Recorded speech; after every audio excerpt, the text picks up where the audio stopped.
E aí, meu time? Começando a nossa super revisão da CPA10 50 em 60. Toro, o que é o 50 em 60? Eu vou te falar 50 questões que irão cair na tua prova da CPA10 em até 60 minutos, né? Quando eu trouxe isso aqui para a CEA de especialista em investimentos, né? O que aconteceu lá em 2020, eu falava e que achava que ia cair e caía exatamente. A galera começou a me chamar de o bruxo das certificações. E o que eu falava, caía. O que eu falava, caía. Então o que eu vou te falar aqui vai cair sim. Esse aqui é um material complementar para você. Você pode baixar nossos livros de forma gratuita, baixar os nossos simulados de forma gratuita, estar nos nossos grupos, onde eu estou lá para ajudar os alunos e também todo mundo que ainda não adquiriu um curso da Academia Rafael Toro de forma gratuita. Tô ajudando todo mundo, né? Então você pode, além de tudo estudar, você escutar esta nossa super revisão aqui, né? Você pode estar vendo ele pelo YouTube ou estar escutando pelo Spotify, famoso Spotify, né? Exatamente esse carinha, tá? Então, ele vai ser um material adicional. Se você quiser ver as questões que eu estou falando, você tem que ir até o YouTube, ou se você já está aqui, você vai clicar e vai ter um botãozinho para você poder baixar este simulado que eu estou falando para você, estas 50 questões que devem cair na tua prova. E como é que funciona a prova da CPA10 para você entrar no banco e tudo mais? Ao total são 50 questões e você tem que acertar 35 questões. Estas 50 questões são divididas em 7 capítulos. Alguns capítulos têm mais questões, outros capítulos têm menos questões. Então, eu vou te falando os capítulos, como é a estrutura da prova e quais são as questões que podem vir e aparecer na tua prova. O nosso capítulo 1, que ele é o do Sistema Financeiro Nacional, vai falar um pouco dos participantes. O que tem cobrado é o seguinte: tem uma questão que eles falam bem assim, né? Ele fala, o que pode constar no objeto social das DTVMs, as distribuidoras de títulos e valores mobiliários. E eles nos dão um item lá, 1, 2, 3 e 4 e tudo mais, né? Então, dentro disso, tem um itemzinho que é bem interessante, né? Que a galera não está ciente porque entrou numa atualização em 2020, 2021. Qual que era? O item é emitir moeda eletrônica. Isso é permitido às distribuidoras. Pode emitir moeda eletrônica para fazer alguns tipos de pagamento, sim, né? E a outra que eles podem fazer é intermediar operações de câmbio. Então, nesta de 1, 2 e 3, as únicas verdadeiras eram essas duas: emitir moeda de eletrônica e intermediar operações de câmbio. As demais, elas estavam falando funções, né, de crédito, né, que é emitir cartão de crédito, credenciar estabelecimentos, né, para meios de pagamento. Isso aí tudo ali quem faz são os bancos, tá? Então, emitir moeda eletrônica, sim, intermediar operações de câmbio também era 1 e 4 a nossa resposta, né? Uma outra que também teve mudanças, né, de 2020, 2021, qual que é? Quais são as penalizações da Ambima, né? A Ambima, ela tem é uma associação onde somente tem as PJs ali dentro. Então, antigamente, nós tínhamos o quê? Nós tínhamos a advertência privada, que foi removida. Então, as penalizações são advertência pública, multa, a gente tem a suspensão e a revogação da empresa, né? Da empresa que está lá fazendo parte do quadro da Ambima. Só que em vez de botar suspensão e revogação, eles botaram o quê? Afastamento da Ambima. E afastamento engloba ou a suspensão ou a revogação. Mas o importante é você entender que não tem a advertência privada. E todas as alternativas colocavam que isso aí era verdade. Então, você sabendo que a advertência privada não entra, você acertaria qual que era a questão. Uma outra questão falando sobre um investidor que ele quer saber mais sobre o VGBL. Só que o seguinte, qual que é o detalhe?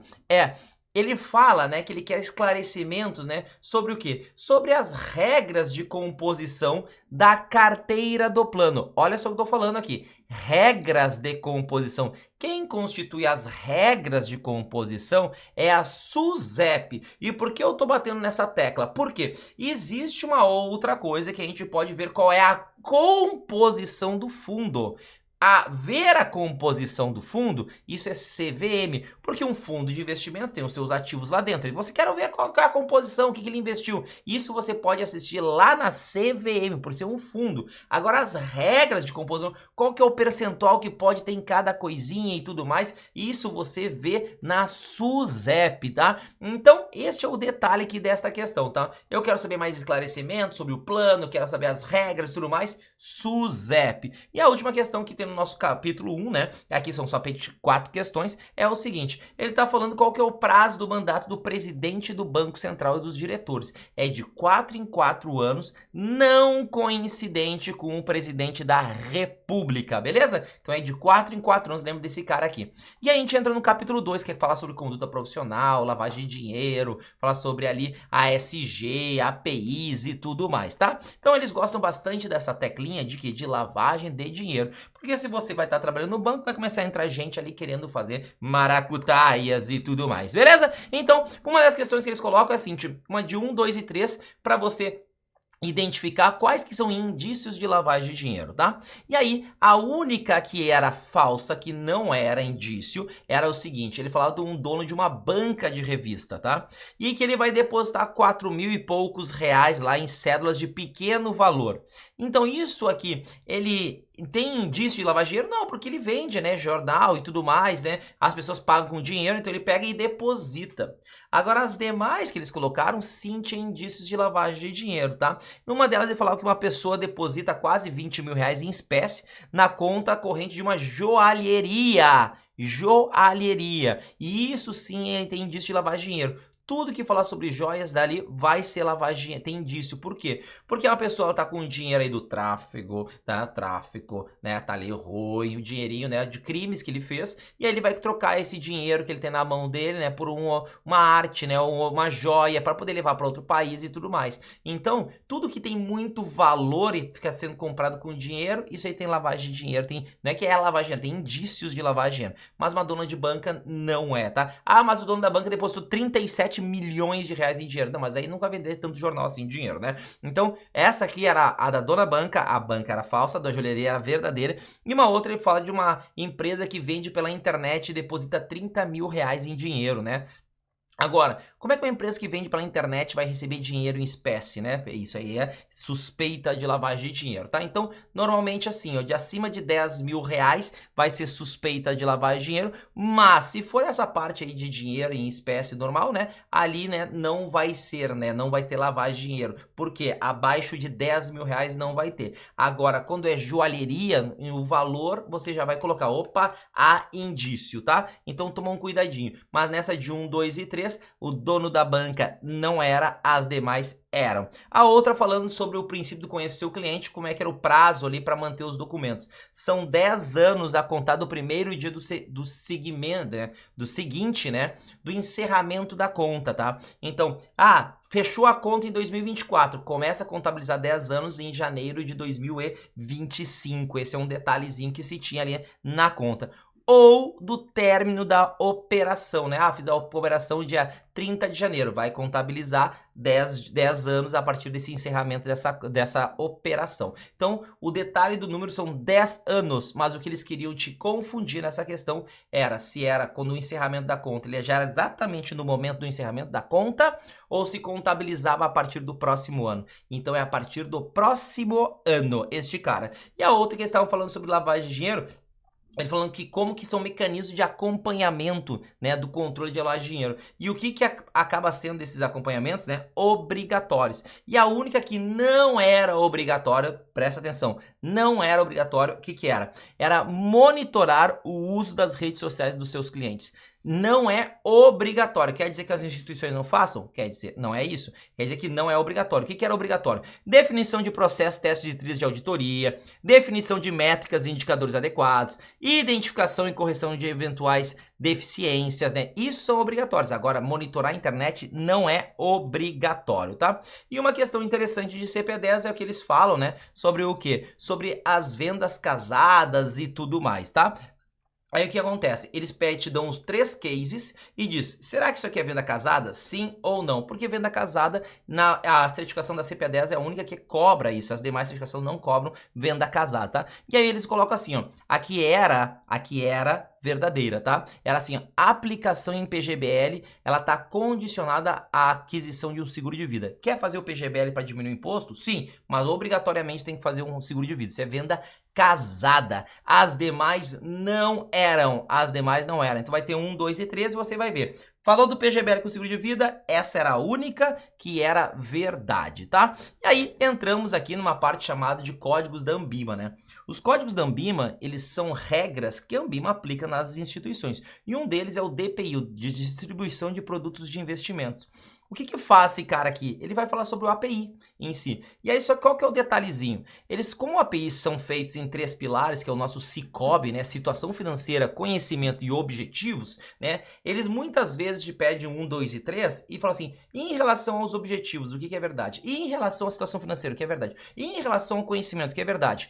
Não quer dizer que os itens que eles colocaram não fazem parte do API, mas talvez não faça parte da situação financeira, ou dos objetivos, ou do conhecimento. Numa delas, eles pediram qual da situação financeira. E botaram assim, ó. O valor das receitas regulares declaradas, isso é dinheiro, então é situação financeira. O valor dos ativos que compõem seu patrimônio, isso é dinheiro, então é verdadeiro. O período em que será mantido o investimento, período é tempo, e tempo é objetivo. Então não é que o período não é analisado, mas ele não é analisado dentro do pilar situação financeira, tá? Uma outra que eles colocaram é sobre a RCVM 30, tá? Não te apega aos números. Não te apega. Eles só colocam ali para direcionar a lei. O que é a RCVM 30? Eles vão te explicar ela, só que ela fala sobre o API. E eles perguntam assim, qual é que é o tempo que você tem que manter os dados e fazer a atualização. Diferentemente da lavagem de dinheiro, que são 10 anos para você manter, no API são 5 anos. Mas a atualização continua sendo 2 anos, ou seja, 24 meses. Aí eles colocam esse textinho e aí você colocaria 5 anos e 24 meses, tá? Uma outra questão também sobre a parte do código de distribuição de produtos de investimentos que eles colocam, né? É dizendo o seguinte, né? Que quando a gente tem que falar sobre a parte, né? Sobre rentabilidade e tudo mais, porque esse código fala sobre distribuição de produtos, né? As instituições participantes precisam informar que a rentabilidade divulgada não é líquida de impostos. Não é líquido de impostos. Então, se ele mostrar ali uma rentabilidade de 10% do CDB, tem que dizer que não é líquido de impostos. Depois que você pega os seus 10%, tem que pagar imposto. Ah, eu mesmo que pago? Não, a instituição paga quando é renda fixa, tá? Mas é importante dizer isso. Não é líquida de impostos, tá bom? E uma questãozinha que eles colocam para ver se o candidato ele tem uma noção, né, principalmente de cultura e tudo mais, de história, né? Falando aqui sobre Chernobyl, né? Porque aqui cai o conteúdo de ASG, Ambiental, Social e Governança, né? Então, ele pergunta, ó, tu sabe qual é a história de Chernobyl? E aí, qual foi o impacto de Chernobyl, né? Que foi o problema das usinas nucleares lá e tudo mais, né? E aí, o problema foi que houve um aumento do número de doenças nas pessoas e de perda de biodiversidade causada pelas emissões radioativas, né? Explodiu a usina e aí as pessoas morreram, depois quem foi afetado ali não morreu e teve filhos, os filhos nasceram com algum problema, tudo mais. Então foi isso que aconteceu por causa da radiação, né? Então, Chernobyl foi esse o ponto. Número de doenças nas pessoas e perda da biodiversidade, tá?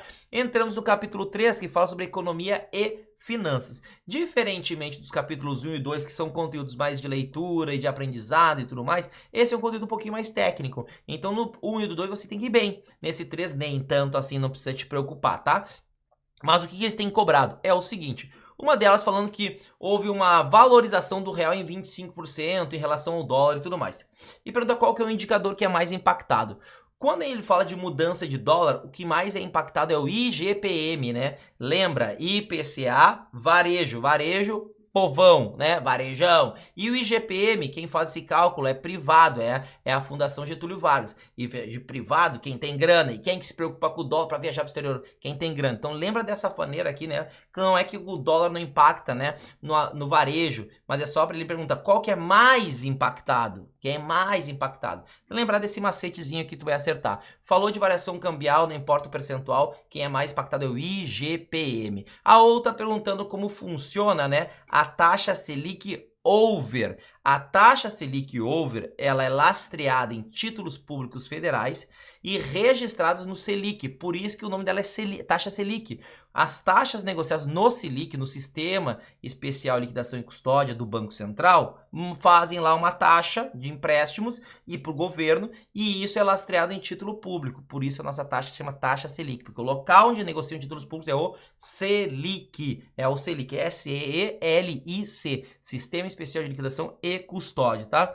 Outras duas questões, mas aí vindo mais na parte de finanças, ele é o seguinte, ele fala ali e tudo mais, né, como que funciona, né, em relação ali, né, um investidor que teve uma aplicação financeira e aí ele aplicou a 20%, aí teve IPCA, teve imposto e tudo mais, tá?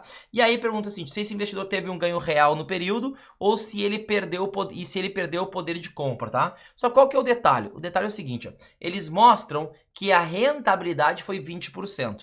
Só que a inflação no período foi 22%. O que quer dizer? Que a inflação foi maior que a rentabilidade. Ele tinha 100 mil reais, agora tem 120 mil. Só que aquele carro que ele comprava por 100 mil reais, agora ele não compra mais por 100 mil reais, você compra por 122. Ele consegue comprar o carro? Não consegue, porque o carro está mais caro do que o dinheiro que ele tem. Mesmo que nominalmente ele tenha mais dinheiro, de 100 para 120 mil, ele não consegue comprar as mesmas coisas. Então, o que acontece? Ele teve um ganho real no período? Não, ele teve um ganho real abaixo. Por quê? Teve negativo. Por quê? Porque ele perdeu o poder de compra. Se ele perdeu o poder de compra, ele não consegue comprar mais o mesmo carro. Ele não consegue. Então, a gente sempre compara nossas rentabilidades com a inflação. Se a minha rentabilidade foi menor que a inflação, eu perdi poder de compra e o meu ganho real foi negativo. Realmente, eu estou comprando menos coisas. É isso. Aí eles botavam, obteve um ganho real no período. Falso. 2, perdeu o poder de compra. Verdadeiro. E a última nesse capítulo, ele fala sobre a marcação a mercado de títulos de renda fixa pré-fixados. Caso o juro suba, o que acontece? Os preços caem. Então, quando eu estou falando de pré-fixado, subir taxa é ruim. Pré-fixado, subir taxa é ruim. Quando eu estou no pós-fixado, subir taxa é bom. O que acaba acontecendo? Você está ganhando 10% ao ano. Fixado, preço fixo, tá? A taxa. Se a taxa subir para 15%, olha, meu Deus, que coisa horrível, eu tô ganhando só 10 e todo mundo tá ganhando 15, porque você trancou a rentabilidade. Então, quando você tiver essa sensação, você tem uma diminuição dos teus ativos, uma diminuição dos preços nos pré-fixados. Lembra disso, subiu taxa, preço cai, tá? Então, mas se você quer ver eu resolvendo essas questões, eu te ensinar uma por uma, mostrar todo o processo em si, toda segunda-feira às 19h30 no nosso canal do YouTube Academia Rafael Toro, eu resolvo questões de graça para você e eu explico tudo. Eu não vou lá te mostrar somente a resposta, eu te explico toda a lógica para você aprender. Ou seja, você tem 2 horas de aula ao vivo comigo de graça. De graça. É só você se inscrever no canal, dar o like no vídeo, né? E não perder nenhum conteúdo. O capítulo 4 da CPA10, o que acontece? Se chama Principais Fatores de Investimento. Diferentemente da parte da CPA20, das SES, das certificações, né? Que trazem renda fixa, depois vem para fundos. A CPA10, eles trazem este conteúdo, que é para entender mais sobre riscos, antes de falar sobre os investimentos. E eles colocam tudo isso no capítulo 4. Ao total são 8 questões, um conteúdo também técnico em relação a isso, tá? Mas falando muito sobre riscos, tá? E quais são os principais riscos? Crédito, liquidez e de mercado. Então a primeira questão ele fala o seguinte, ó, o risco de crédito refere-se à possibilidade de quê? O risco de crédito é quem emitiu a dívida não honrar tanto a parte dos juros ou quanto o principal, ou seja, qualquer coisa que ele não pagar é risco de crédito. Isso é risco de crédito, mas é de empresas e de pessoas físicas, não de governo. O governo a gente considera isso risco soberano, beleza?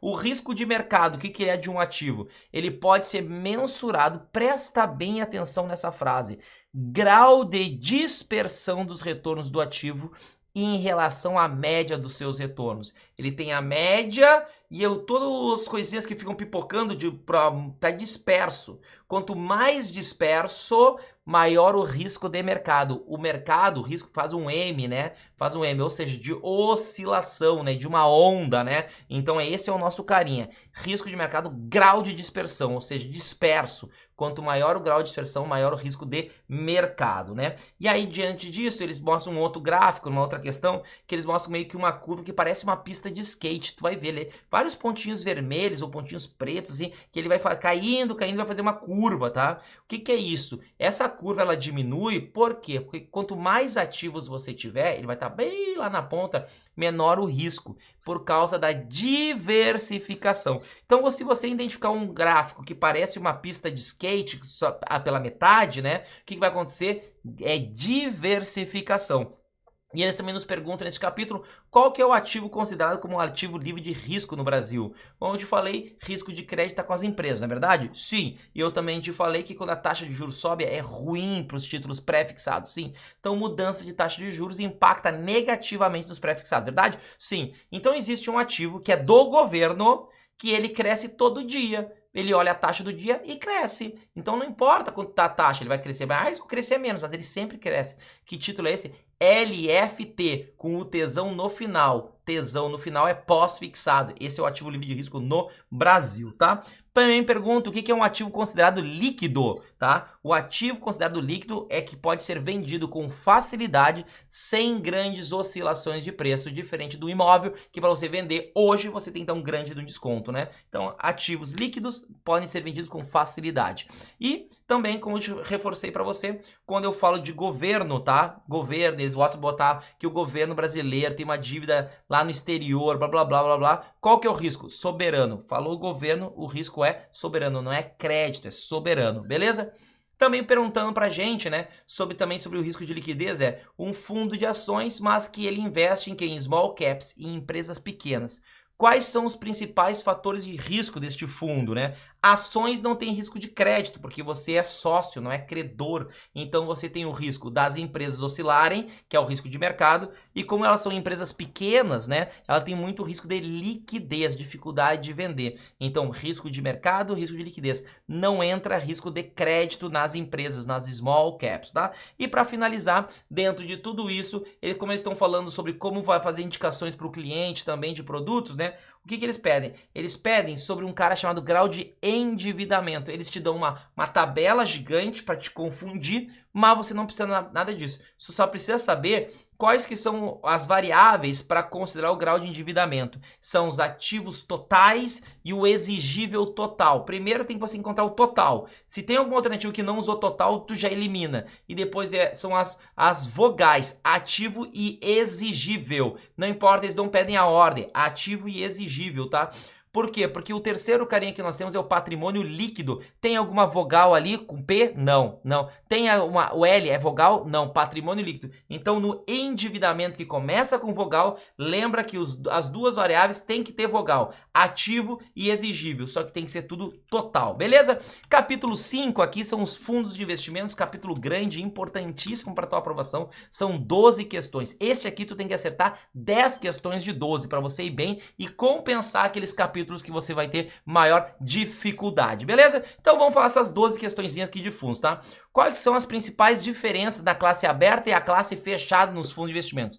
Classe fechada não admite resgate de cotas. Classe aberta, sim. Tá aberta. A qualquer momento você pediu o resgate e sair. Classe fechada, você não consegue resgatar as tuas cotas. Quando a pessoa assina o termo de adesão em ciência de risco, o que ela está dizendo?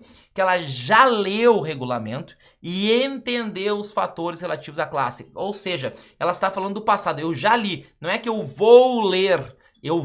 Não, eu já li e eu já entendi tudo, beleza? Terceira questão que eles nos cobram aqui, né? Qual que é o tipo de classe que eu já posso saber desde o início? O valor da cota, somente os de renda fixa,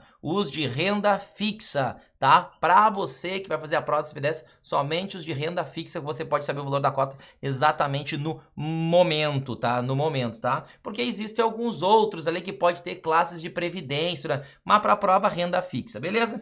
Outra coisa, quem que é o responsável pela liquidez da classe aberta dos fundos? Tanto o gestor quanto o administrador. Conjuntamente, tanto o gestor quanto o administrador fiduciário, eles são chamados de prestadores de serviços essenciais, tá? Uma outra questão que também estão nos pedindo sobre o termo de adesão é o seguinte, dizendo que no termo de adesão, ele deve identificar até 5 dos principais fatores de risco. Lembra do termo? Ó, termo de adesão e ciência de risco. Ou seja, para você estar ciente dos riscos, ele tem que te falar os riscos. Quantos riscos até? Até uma mão cheia. Os 5 principais fatores de riscos inerentes à composição da composição da carteira de ativos, tá? Também eles nos colocam aqui, né, perguntando o seguinte, ó, o que é uma classe passiva? O que significa? O que ela tem que fazer? A classe passiva, que não é a ativa, nós temos a passiva e a ativa. A ativa, ela tá toda hora correndo, vamos para cima, ela quer superar. A classe passiva, ela não quer superar ninguém, ela só quer seguir, ela quer ser o mais próximo ao benchmark. Como eles nos colocaram que era uma classe de um fundo de renda fixa e o benchmark era o Ibovespa, a resposta era próxima à variação da taxa do Ibovespa. Nunca superar, é próxima, acompanhar. Outra questão que nos pediram foi o seguinte, eles começam a falar sobre as composições e as regras da CVM, tá? E eles falam que uma classe de renda fixa simples. Os fundos simples, de renda fixa simples, eles são tão simples que não precisa de API, não precisa de termo de adesão, e o que eles fazem? Eles investem em títulos do governo federal e com baixa duração, ou seja, os ativos estão vencendo o tempo todo, não são ativos longos, são ativos curtos. Lembra, simples, tem que ser muito simples a sua composição, muito simples para o investidor poder aplicar o dinheiro. Não tem termo de adesão, não precisa de termo de ciência de risco, não precisa aderir, ele não pode investir no exterior, né? Ele é só de classe aberta e investe em títulos do governo federal e de baixa duração. É isso que é um cara simples, beleza? Nós também pergunta pra gente qual que é a composição mínima em percentual da renda fixa e do cambial. São os dois que são 80%. E a outra, né, que eles nos pedem, dão todos os ativos lá e tudo mais, composição, BDRs, falam um monte de coisa, bônus, tal. Mas pergunto, tá, mas no fundo de ações, qual que é o percentual? 67. Quando o texto for muito longo, tenta eliminar o texto, tá? Porque eles começam a botar todos os tipos de composição que podem ter dentro do fundo de ações. Só que ele só queria saber qual o patrimônio líquido de um fundo de ações nesses tipos de coisas, que é 67%. 80% renda fixa e cambial e 67% a parte das ações, beleza? E aí, a gente também tem uma partezinha que eles entram com o código de administração e gestão de recursos de terceiros, né? O que é isso? Nós tínhamos o código de DPI, de distribuição de produtos, são as regras de distribuição, de venda, e o código de administração e de gestão, que é para a parte dos fundos e dos gestores, tá? Aí eles falam sobre a precificação dos ativos do fundo de investimentos, como é que ele tem que ser? Aí é o seguinte, preço de mercado se os ativos foram líquidos ou por estimativa se forem ilíquidos. O que é estimativa? Você vai estimar, vai fazer um cálculo, vai fazer uma aproximação, mas tem que ter todas as regras. Então, se eles forem bastante líquidos, como Petrobras e Vale do Rio Doce, você não vai fazer quanto eu acho que vale a Petrobras e a Vale do Rio Doce. Não acho. Já está lá, valor de mercado. Então, quando é muito líquido. Quando não é líquido, né, como, por exemplo, as ações da Academia Rafael Toro, que não tem negociação na Bolsa, quanto que vale isso? Aí se faz com um preço de estimativa, que se faz um cálculo. Então, ilíquido, estimativa. Líquido, preço de mercado, né? E aqui, muitas vezes, vão lá e colocam também, da mesma forma que falou lá da CVM, segundo a CVM, quem que é o responsável pela liquidez do fundo, e a gente falou que era administrador e gestor, eles colocam a questão falando, tá aí segundo a Ambima. Aí você olha as duas, e se falou CVM é um, Ambima será que é outro? É o mesmo. A Ambima, ela não tá abaixo da lei, né? Ela não tá, ela não pode ser mais branda, ela pode ser mais rígida que a lei, né? Então, se a lei já tá dizendo que a liquidez é do gestor e do administrador, a Ambima vai reforçar, a Ambima vai dizer, é do administrador, é do gestor, conjuntamente, eles têm que adotar políticas e procedimentos compatíveis com o perfil de passivos, de ativos do fundo, eles vão deixar mais rígido ainda, mas a liquidez é do administrador e é do gestor do fundo. São esses dois caras. E uma questãozinha que deixa muita gente confusa, né? É o seguinte, ele fala que o investidor resgatou o dinheiro de um fundo renda fixa a curto prazo 380 dias depois. Olha só a data que eu falei, 380. Qual que foi o percentual ali do resgate da alíquota, né? O que acontece? Quando a gente segue a tabela de renda fixa normal, de 0 a 180, 22,5%, de 181, 360, né? Vai ser 20%, de 361, 361 a 720, 17,5%, e 721 ou infinito, 15%, essa é o normal. Você olha os 380, você acha que é 17,5%, mas o renda fixa curto prazo, ele é de 0 a 180, 22,5%, de 181 a infinito 20. Então, depois de 181 dias, o curto prazo sempre vai ser 20%. Sempre. Agora, se tu quer ser aprovado na CPA10 de verdade, tu tem que ir lá no nosso Instagram da Academia Rafael Toro, ó, da Academia Rafael Toro e não do Rafael Toro, no Instagram da Academia Rafael Toro, e escrever: eu quero simulados da CPA10 ou as 100 questões da CPA10. As 100 questões são 100 questões que eu selecionei, que foram as que mais foram comentadas pelos alunos que foram cobrados em provas, né? Naquela mesmo tipo de estrutura e tudo mais. Agora, os simulados, são 8 simulados que eu vou te deixar para você. Então vai lá no meu Instagram depois e manda lá a mensagem lá que o meu time vai mandar para você, tá? Entramos no capítulo 6, que são 10 questões, e a gente fala sobre renda fixa, renda variável aqui, né? Não tem derivativos, que só cai na CPA 20 para frente. E eles perguntam o seguinte, sobre a poupança, eles amam poupança, né? Como que funciona a remuneração da poupança? O menor saldo de cada período. O menor, por quê? Porque a poupança ela tem mêsversário, né? Se você aplicou no dia 5, no dia 7, R$100 em cada dia, no outro dia 5, o teu dinheiro rendeu somente sobre o dia 5 e não sobre o dia 7. Então é sempre sobre o menor saldo de cada período. O menor saldo de cada período, né? Perguntando também quais são os títulos zero cupom e que se negociam sobre deságio do valor de face, né? São as LTN.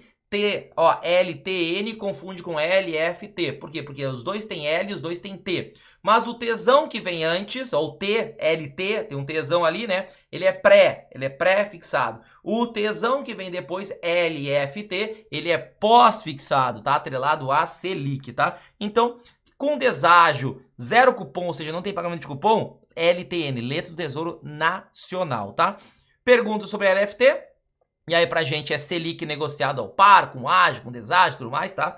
Então é atrelado a Selic. Perguntam pra gente também sobre as debêntures, né, com garantias reais, como é que funciona isso, né? As debêntures são empréstimos que a gente faz para empresas não financeiras, ou seja, não é para Itaú, Santander, Bradesco, né? Não é para bancos, tá? É para Vale do Rio Doce, Petrobras, Lojas Renner, por essa galera, você empresta para dinheiro, se é debênture, e garantia real quer dizer que eles colocaram um bem para dizer, se eu não te pagar, esse bem é teu, esse shopping, esse terreno, alguma coisa. Então, os bens e direitos garantidos pela empresa na emissão não podem ser comprometidos, portanto, só poderá ser negociado com a aprovação dos debenturistas, porque você que está ali com o dinheiro, tá? Debenturista é esse cara que emprestou o dinheiro, tá? A outra que nos pergunta é quem que pode emitir CDB, tá? E as letras de crédito, tá? E eles nos botam bancos comerciais, cooperativas de crédito e bancos de investimentos. Na verdade, eu queria saber se você sabia que CDB, quem emite é banco e não cooperativa, porque somente bancos comerciais e bancos de investimentos podem emitir CDB ali, tá? Nessa regra que a gente tá falando agora, tá? Cooperativas não emitem CDB, não, eles emitem um outro cara, tá? Que é o tal do RDC e tudo mais, tá? Mas não emite, cooperativa não emite CDB, porque cooperativa não é banco, tá? Tá bom? Então, bota isso na cabeça, você vai te lembrar desse cara. E pergunta pra gente sobre a tributação. As debêntures simples, remuneradas ao IPCA mais 5, com pagamento de cupons semestrais, como é que funciona? O imposto é recolhido ali pela instituição que você deixou guardado, ali pelo custodiante, e toda vez que entrar dinheiro na tua conta, você vai ter recolhimento de imposto. Aí entrou dinheiro na conta, recolhimento de imposto. Então, a resposta para nós nesta de debêntures simples, falando sobre a remuneração com juros, é o responsável pela retenção do recolhimento de imposto é a instituição que efetuou o pagamento dos rendimentos ali, tá? Porque é ela que está fazendo a custódia para você, tá ok? E aqui, para ele, a gente vai falar um pouquinho sobre a renda variável, caiu mais ou menos umas 4 questões sobre isso, 6 questões de renda fixa, tá? Então, eles te colocam um gráfico, né, onde tem uns pontinhos azuis e uns pontinhos laranjas, e tu vai ver que os dois estão andando muito parecido, e do nada, o laranja sobe muito, né, e o outro pontilhado ali, né, ele cai muito. O que há para essas ações que elas andam juntas e do nada elas se distanciam no preço, né? Isso aí está mostrando ações ON e ações PN. A que tem direito a voto e a que não tem direito a voto. Por que a direito a voto valorizou tanto e a sem direito a voto caiu tanto? Porque teve um efeito chamado tag along, mudança de controle da companhia. Quando as ações ON sobem muito e as PN caem, é porque está mudando o controle da companhia. Tag along. Ó, lembra de ON, benefício para ON, como regra geral. Outra questão falando sobre o seguinte, ó. A remuneração distribuída aos acionistas de uma empresa SA na forma de juros sobre o capital próprio, JCP. O ponto é, a JCP, ela é igual aos dividendos, só que tem 15% de imposto para o acionista. Lembra disso. Ah, mas Toro, uma vez eu li... Não, é para prova, lembra. JCP vai ser igual aos dividendos, mas com 15% de imposto. E aí essa resposta vai ser... Pode ser considerado no cálculo para fins de pagamentos do dividendo mínimo obrigatório. Então, lembra, JCP é um dividendo com 15%, ok? Tem uma questão que eu adoro essa questão, por quê? Porque são poucas questões que colocam a palavrinha units, U-N-I-T-S, nas alternativas. E tem sido da seguinte regra, caiu essa palavra, já marca a alternativa, porque essa que era a resposta da questão, tá? Ah, e as outras alternativas, não importa, caiu o units, era essa a resposta. Mas assim, nas empresas de capital aberto, as ações podem ser negociadas sob a forma de units. O que é units? Nós temos ações PN e ações ON. PN, que dá preferência aos dividendos, e ON, que dá direito ao voto, ok? Só que as units, ela é como se fosse uma cesta destas ações. Ela faz uma composição de ON e PN. Então, eles podem negociar através de units, sim, tá? E uma outra questão, mais questões atualizadas, né? Porque mudou a lei em 2022, né? Saindo a instrução CVM 400 e a 476, que falava sobre ofertas públicas, e veio a RCVM 160. De novo, você não precisa decorar os números. As questões vão te trazer o que significa aquilo, tá? Ele fala que permite, no caso de requerimento de registro, de rito de registro ordinário, né, coletar as intenções do investimento. Quando que eu posso coletar as intenções? Após o envio à CVM de todos os documentos exigidos pelo registro da oferta. Era isso. Eu posso fazer a coleta de intenções após enviar os documentos à CVM, tá? E aí, para a gente finalizar o nosso capítulo 7 de Previdência, né? São em torno de 3 até 5 questões. Normalmente tem caído 3 questões de Previdência, tá? E aí, o que eles pedem? Um deles é a questão do carregamento. Eu quero que você se lembre que o carregamento é o C com C faz o coração, né? Por quê? Porque carregamento é sobre a contribuição, não é sobre o resgate, não é sobre a portabilidade, é sobre a contribuição, que pode ser cobrada ou na entrada ou na saída. E eles perguntam, o carregamento cobrado no momento do resgate ocorre sobre o valor nominal das contribuições. Mesmo que seja no resgate, que é na saída, é sobre o nominal das contribuições. C com C, carregamento, contribuição, beleza? Falam também sobre o risco de mercado e tudo mais dentro de um VGBL, tá? Então, o risco de mercado de um fundo de previdência, ele é sobre os ativos que fazem parte do fundo de investimentos. Sobre o risco de mercado, sobre os ativos que fazem parte do fundo de investimentos. E uma outra perguntando sobre... de um investidor, ele tá ali na tabela simplificada, modelo simplificado, e aí ele fala o seguinte, ó, ele tá na simplificada, qual que é o percentual máximo que ele pode fazer de PGBL? 0. Toro, mas não é 12. 12 quando tá na completa, na simplificada não lança suas despesas. O PGBL permite para poucas pessoas que fazem a tabela completa, porque poucas pessoas fazem a tabela completa. PGBL permite poucas pessoas, pedigree, olha só todos esses P's que eu tô falando, a tributação é sobre o patrimônio que você resgata, P com P, simplificado, as pessoas são muito simples, e as pessoas são muito simples no Brasil, são várias pessoas têm que fazer VGBL, tá? Então lembra disso, então a resposta era 0%, beleza? Então, se você gostou dessa super revisão aqui, 50 questões em até 60 minutos, nós temos um aplicativo que ele te ajuda a memorizar conteúdos, né? Que é o Quiz ART, onde em 1 minuto você vai responder 5 perguntas. Exatamente, qual que é o ativo livre de risco? LFT. Ó, PGBL, faz aonde? Completa simplificada. Ah, completa. E o VGBL, simplificada ou na completa com mais de 12% do PGBL. Então a gente faz perguntinhas rápidas, cada 1 minuto responde 5 perguntas. De tanto você jogar, o que vai acontecer? Você vai memorizar as regrinhas e não vai precisar perder tempo estudando elas. Aí você vai estudar o que precisa ser estudado. Regrinha você decora. O estudo é para aprofundar o conhecimento, aprender mais coisas. Então, se a cada 1 minuto responde 5 perguntas, jogar 20 minutos de manhã, 20 de tarde, 20 de noite, o que vai acontecer? 60 minutos de joguinho por dia. Ah, 60 minutos é. Só que a cada 5 perguntas no minuto, são 300 perguntas por dia. Imagina em 30 dias, dá 9.000 perguntas. Você decorou muita coisa. E já tem gente sendo aprovada somente somente decorando essas perguntas, porque de tanto você decorar, você aprende, né? Salmão o quê? Um peixe e uma cor. Meu Deus do céu, como é que você sabe? Leu o dicionário? Não, você jogou stop. Meu Deus, olha só, é verdade. Então muitas coisas você aprende jogando. Não esquece de baixar o nosso Quiz ART, se inscrever nos nossos canais, né? Dar joinha no vídeo e eu te vejo até num próximo vídeo.